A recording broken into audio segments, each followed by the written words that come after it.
বাংলাদেশ জাতীয়তাবাদী মহিলা দল আয়োজিত বাঞ্ছারামপুর উপজেলা ৭ নং সদর ইউনিয়নের মহিলা দল গঠন উপলক্ষে অধ্যক্ষ সভার সম্মানিত প্রধান অতিথি জনাব মেহের হাসান পলাশ, সভাপতি রুমা আক্তার, বিভিন্ন ইউনিয়ন থেকে আগত নেতৃবৃন্দ, অঙ্গ সংগঠনের নেতৃবৃন্দ ও সংগ্রামী ভাই বোনেরা, আসসালামু আলাইকুম। আজকে আমরা মহিলা দল গঠন করার জন্য যে আয়োজন করেছি, সে আয়োজন আমার মহিলা দলের সকল নেতৃবৃন্দকে আজকে আন্তরিক শুভেচ্ছা জানাচ্ছি, যারা আজকে ধৈর্য নিয়ে এই সমাবেশে উপস্থিত হয়েছেন। মহিলারা যারা আজকে আছেন, অনেক ত্যাগ প্রতিজ্ঞা স্বীকার করে আজকে এই গরমের মধ্যে আপনারা বসে আছেন, আপনাদের অশেষ ধন্যবাদ। আজকে সদর ইউনিয়নের মহিলা দল ঘোষণা করা হবে।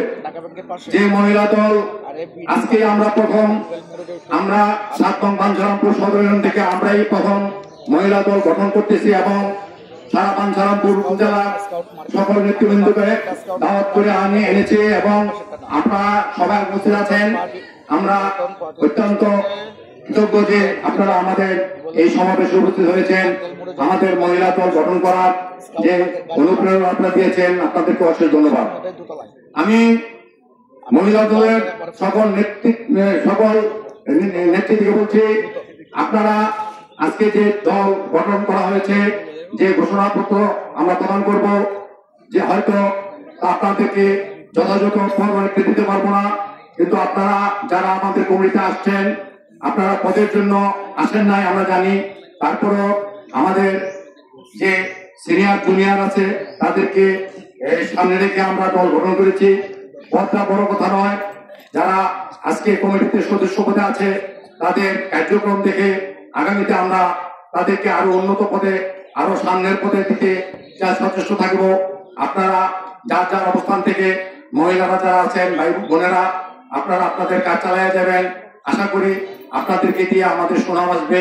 আপনারা এই সামনে আমাদের মহিলাদের প্রতিনিধিত্ব করবেন।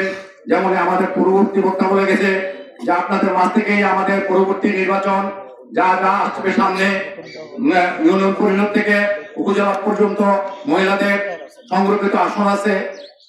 প্রতিদ্বন্দ্বিতার জন্য আপনাদেরকে যথেষ্ট সুযোগ সুবিধা রাখা হয়েছে বর্তমান নির্বাচনে। তা আপনারা যার যার অবস্থান থেকে মহিলারা যারা আছেন, বোনেরা, আপনাদের কাজ আপনারা চালিয়ে যাবেন।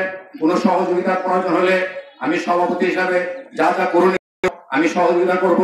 সামনের দিনগুলোতে আপনারা সচেষ্ট থাকবেন। আমি আমার এইখানে বক্তব্য শেষ করলাম। আল্লাহ হাফেজ। বাংলাদেশ জিন্দাবাদ, বাংলাদেশ জাতীয়তাবাদী দল জিন্দাবাদ, তারিখ জিয়া তারুণের অহংকার, আগামী রাষ্ট্রনায়ক জিন্দাবাদ, খালেদা জিয়া জিন্দাবাদ, শহীদ জিয়া অমর হোক। ধন্যবাদ সবাই।